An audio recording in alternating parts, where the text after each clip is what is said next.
So did the ancient Egyptians understand the interaction between fluid flow and surfaces? This is what keeps airplanes in the air.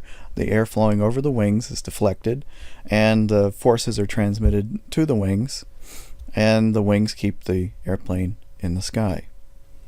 So to make an aircraft, you need to understand how fluids interact with solid things, such as wings. In the previous section, we saw that a lot of ancient Egyptian symbols have to do with free fluid flow, the science of vortices. So what about wings? Well, wings did play an important part in Egyptian symbolism. For instance, Isis, shown here with falcon wings in the tomb of Seti I. So what did Egyptians know about wings? Okay, well, the first thing to notice is which side of the wings are we seeing right now? We're seeing the underside. Are they actually bird wings? Are they accurate? Or are they a conflation with something else, like the conflation that we saw with vortex symbolism?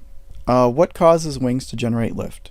It's pressure on the bottom and vacuum on the top. If you plot the distribution of pressure on the bottom side of the wing, it looks like this. This is a plot done by Gustave Eiffel in his wind tunnel at the foot of the Eiffel Tower in Paris. Although he's known as a structural engineer, made bridges, and made the Eiffel Tower, he was also very interested in flight, very interested in aerodynamics, and he built one of the first large-scale wind tunnels. This measurement by him shows the distribution of pressure, and it has a lot of similarity to the Egyptian symbolic wings. You can see the outlines on the plot are pretty much the same as the different colored areas on the ancient Egyptian wings. And if it had been a diagram with a more fine scale for the pressure, probably there would have been another set of lines corresponding to the arms, but you can see that they're in a way concentric. Textbooks on aerodynamics don't really deal with the kind of universal fluid flow fundamentals that vortex textbooks do. So the evidence from ancient symbols is going to be a little more inconclusive. It's not quite as natural. And also, you probably learned a completely wrong explanation of how wings work in school. So I'll just give a real simple explanation. Wings create lift by forcing air downward. You know air or water flows smoothly around a teardrop shape, and that all the forces from the air balance out, except for just a little resistance to motion. That's why a teardrop shape has low drag.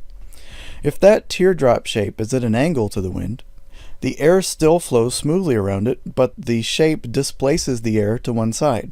In doing so, it generates a force, an equal and opposite force, a reaction force.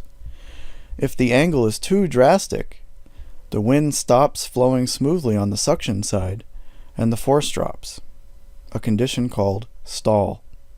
Most of the force is generated by the suction side of a wing, the top surface, and for this reason, stall is a very dangerous effect.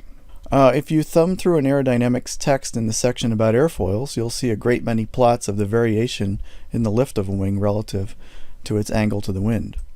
This is such a plot compared to the bizarre foot and foreleg hieroglyph, with no conventional explanation. Or another plot for a different airfoil compared to the quail chick hieroglyph. And yet another plot for a different airfoil compared to the standard unrealistic rearing cobra symbol, Uraeus. Is this coincidence? There's also a resemblance between the bizarre foreleg of an ox symbol and a plot of the performance of various lift increasing devices used for landing. The purpose of these air deflectors is to create a pitching motion on the wing so that it can maintain the same lift with less angle and keep from stalling. The top plot is for the trailing edge flap plus a leading edge slat.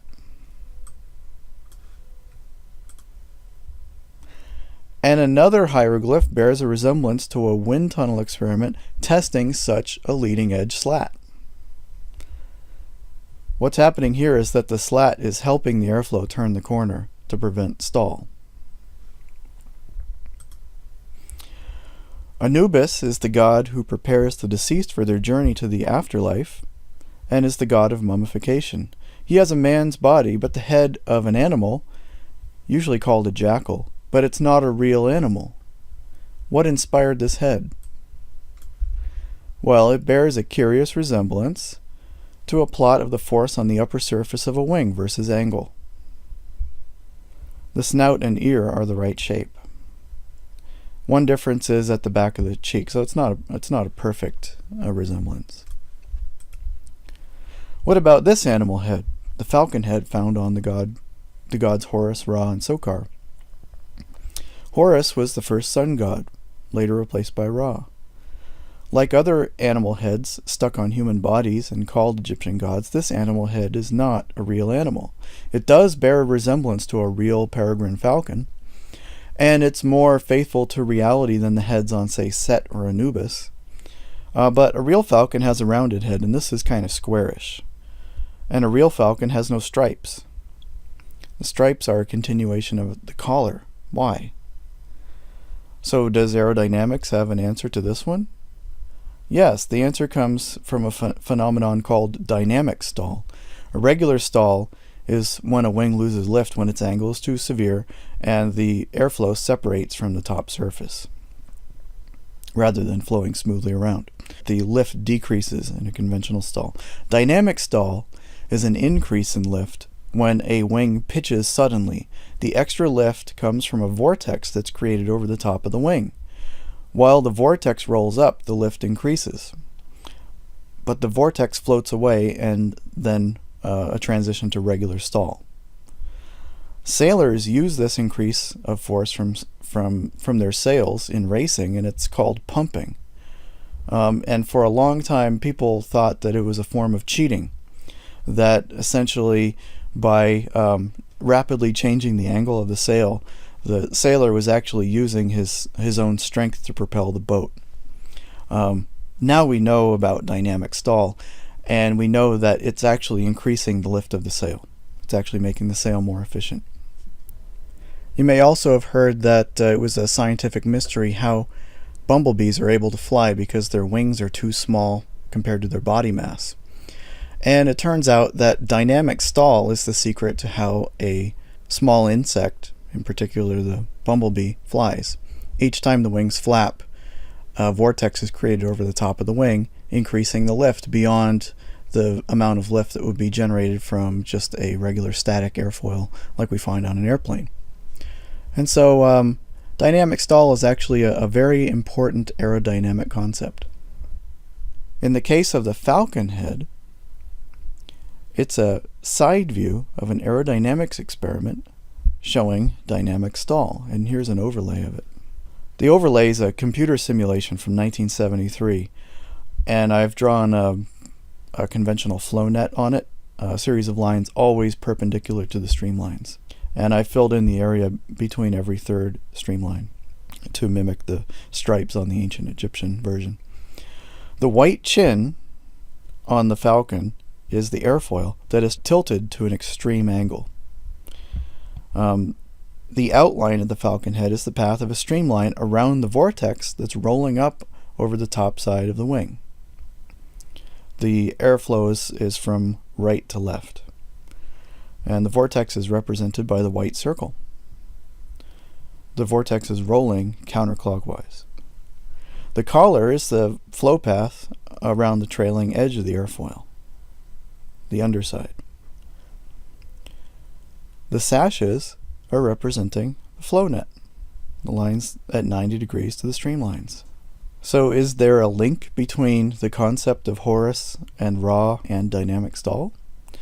Ra and Horus are sun gods. We have seen that the Egyptian sun is a vortex. Dynamic stall is the creation of a vortex by an airfoil.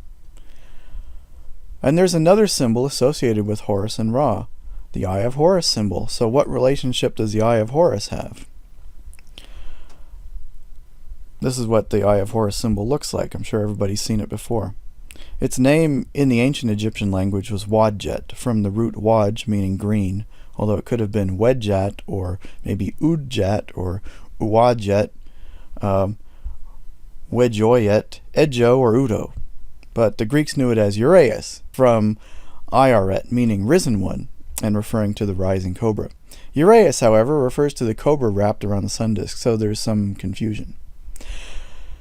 The symbol itself has many representations that differ in detail, but always contain the same essential parts. Every representation will have an eyebrow arching over an almond-shaped outline with a solid black pupil within. The front of the central outline comes to a point low on the front where the tear duct would be on a real eye, and the opposite end of the central outline is terminated by an extended line. Below the central outline is always a pedestal-like extension shaped like the profile of a ballerina's foot, and to the right a long curl extending downward and at an angle terminating in a tight counterclockwise coil. There is no explanation for the odd shape of this symbol in Egyptian texts, although subdivisions of the symbol are used to represent certain fractions based on the power of 2, such as 1/2, 1/4, 1/8, 1/16, 1/32, etc.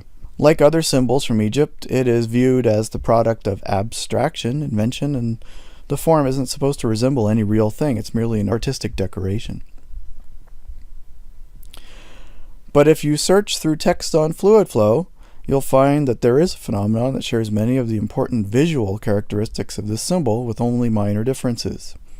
The flow around an airfoil that is simultaneously pitching and plunging.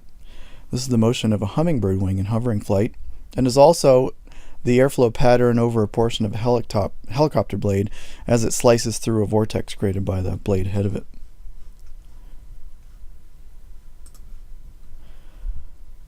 And a simulation or a photograph of this phenomenon looks like this. It shows the pattern of flow around a thin airfoil seen in profile.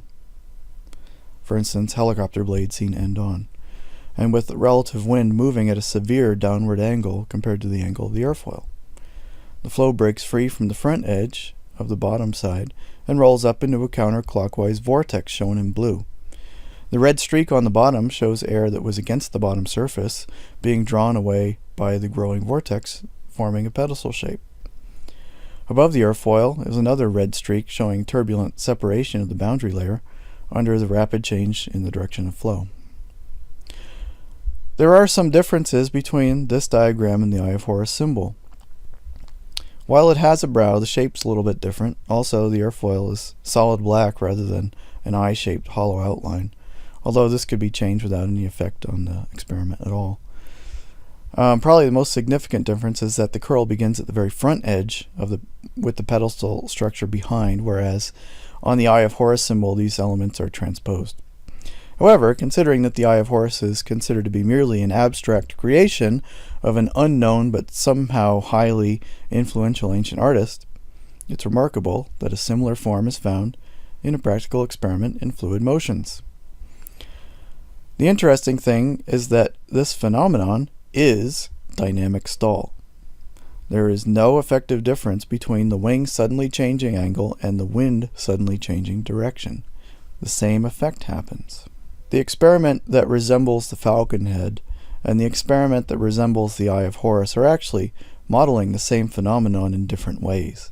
The experiment resembling the falcon headdress was an airfoil with a steady inclination and a thick viscous flow similar to low-speed flight.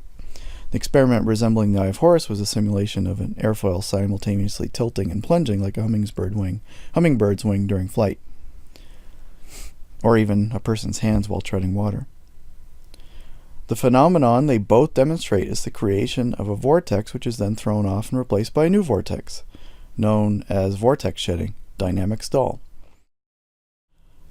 The Egyptian story of the sun is a vortex, and both the gods representing the sun have a head and magical eye that resemble the very same experiment in the creation of a vortex. The experiments require wind tunnels, they require high-speed photography, they require a lot of advanced modern measurement equipment. And then there's the implication from even knowing to do this experiment, even needing this knowledge. Even though it increases sail performance, people have sailed thousands of years without doing this experiment or understanding the concept. As I said before, pumping was considered cheating in racing, as though the driver of the boat was using his sail like a fan. There is other evidence that the physical experiments were being performed, and it links the gods together in unusual ways. Bes is another Egyptian god, like Horus and Hathor, and a very important god. But he's depicted differently from other Egyptian gods. He's a dwarf, and is shown most often in a frontal view with his hands on his hips. He wears a breastplate and a very distinctive looking crown. He was the god of protection and was found over most home entrances to provide peace and safety. Egyptologists do not know why Bes looks so different from the other Egyptian gods. They speculate that he was borrowed from another region. Well, maybe he was borrowed, but his appearance has an important link to the appearance of Horus. Horus and his eye are derived from an experiment showing dynamic stall from the side.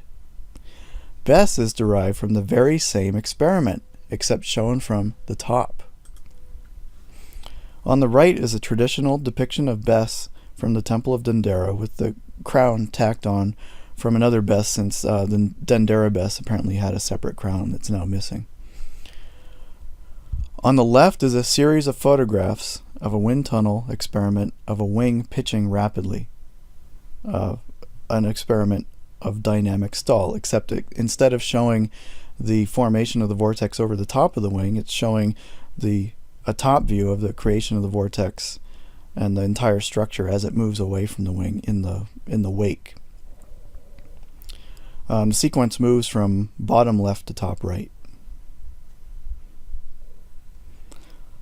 The experiment begins with a series of smoke trails that concentrate into a complex vortex structure formed by the wing as it tilts. There are a lot of similarities, so to make it easier, I've color-coded. The green corresponds to the crown. The orange is the breastplate with the triangular ornament in the center. The red is the arms. The purple is the beard with the goatee. Pink is the square belly. Yellow is Bes's eyebrows. Note the distinctive trapezoid shape of his head is reproduced by the smoke trails.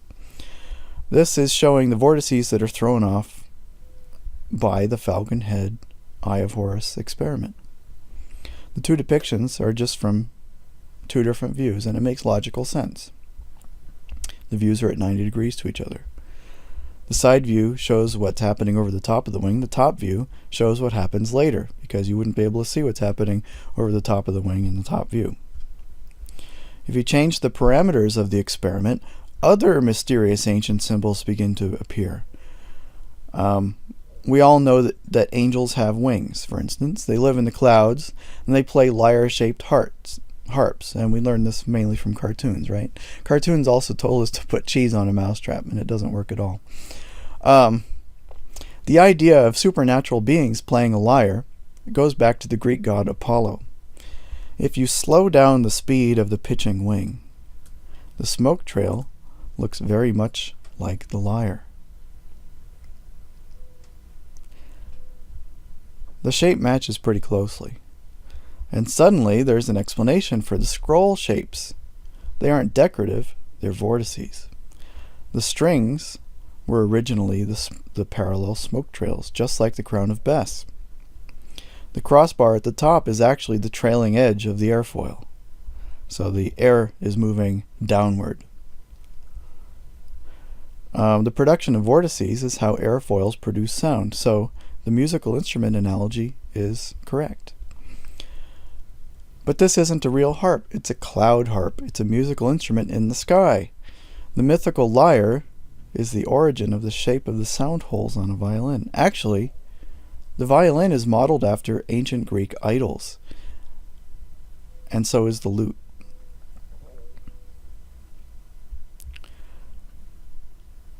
So now let's talk about something different. Ancient aircraft stories come not from Egypt, but from India. So what do we find in India?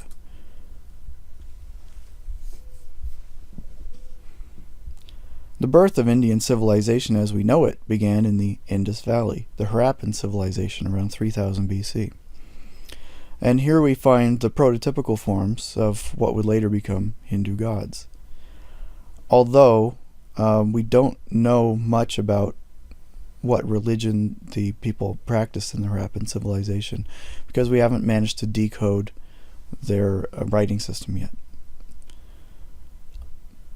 But this is the origin of this yoga sitting position, and it originated with this god called the horned deity by Western scholars, but it's been adopted by Hindus and referred to as Shiva Pashupati, so a version of their god Shiva. The details vary, but it's always a man sitting in this posture with no hands, and he has feathered arms, head turned, horned hat, and he's sitting on a bench. But this image of a god also looks like a wind tunnel experiment. And not just any wind tunnel experiment, a slight variation of the same one that explains Horus, Ra, the Eye of Horus, Bes, and the Lyre.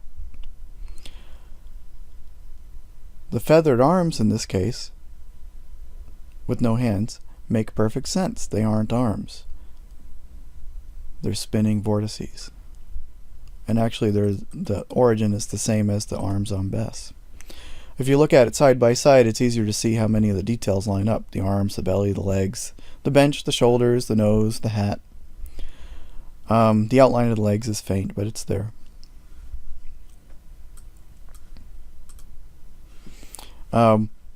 With some cartoon coloration, it's easier to see the similarities. In particular, the double-sided head with the nose I find to be a creepy coincidence. Now, there's no way to objectively rate the similarities, but in my opinion, they're much too similar for this to be coincidence. But the implications are drastic. This experiment requires not only high technology, but it requires that someone in the distant past was studying advanced aerodynamics and had the technical infrastructure to do it. This experiment was performed in 1985 with the benefit of a wind tunnel, high-speed movie camera, and sophisticated test equipment. The experiment was performed 40 years after the atomic bomb and 14 years after the moon landing. This experiment doesn't yet have much application in modern flight. It's mostly applicable to the study of hummingbirds or noise reduction for helicopters. So how about another, going back to the Mediterranean region, how about this curious archetypal form? Another deity from the ancient Mediterranean called typically Master of the Animals. The depictions vary quite a bit, but the same form is used for different creatures such as Medusa. It's most commonly, though, identified as a representation of the god Hermes, who was supposed to have had tremendous power over animals. They all have a central figure with curling wings holding inward-leaning animals from each outstretched hand. But there are no curled wings in nature, so where did the curled wings come from? And why are the lions that he's holding in his hands twisting like that? And why is it perfectly mirror-imaged? All the preceding gods from Bes on were mirror-imaged too. It turns out that this is another representation of an experiment, but in a little different view. It's an experiment that shows this. A front view of the vortices generated by a wing. The lions are a top view of the same phenomenon, which is the production of cone-shaped vortices from each wingtip. It is technically correct to say that this is a very, very stretched out vortex ring. The air flowing down from the wing in the center creates swirls at the outer edges, vortices. The lions are a top view of the same phenomenon. The twist and inward lean of their bodies matches the smoke trails.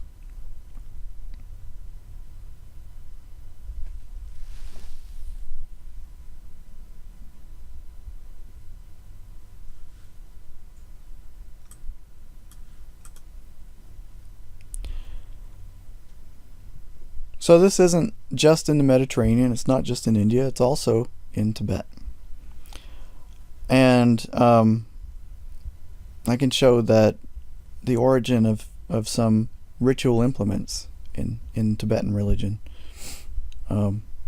which is Buddhism. But the origin of the ritual implements is the very same kinds of experiments. This is a Tibetan ritual dagger called a phurpa. It's actually three-bladed with one edge pointing toward you. So in 3 dimensions it looks kind of like a paper airplane. It's decorated with a dragon motif similar to Chinese and Japanese dragon motifs. The Western dragon got its name from the Greek word meaning to see clearly and may refer to the staring eyes. Western dragons had curls associated with them, usually a curled tail. Eastern dragons also had staring eyes and curling or twisting whiskers. The weird thing is that not only does this dagger look like a paper airplane, it looks like a wind tunnel experiment of the aerodynamics of a paper airplane. Specifically, the production of vortices above a narrow delta wing at high angles. A delta wing is a triangle-shaped wing. This is a photo of the actual experiment overlaid on the dagger. I didn't even have to change the angle. It's exactly the same. As published, the photo is a composite of 2 views, a top view and a rear view. If the origin of the phurpa dagger as a symbol is not a coincidental resemblance to this modern one, the same editorial decision was made. The experiment, the photograph from the experiment, has the same angle of triangle, the same twisting whiskers, the eyes, the nose, the ears, and the whiskers align with the eyes. This experiment was performed in a water tunnel, not a wind tunnel, in France in 1953. The aerodynamics involved in this are important for supersonic flight. The reason delta wings are used for supersonic flight is because the wings can stay within the cone-shaped shock wave. And also, a delta wing can maintain a dynamic stall because the leading edge is at such a severe angle, it's continuously creating a vortex over the top. That's what these trails are showing. They're showing the rotation of the vortex over the top. And for that reason, you don't need flaps in order to land. You can still fly your delta wing plane at a severe angle. This is the reason why the delta wing Concorde has the folding nose, because when it lands, it's at a severe angle. And so in order to be able to see, the whole nose has to tilt down.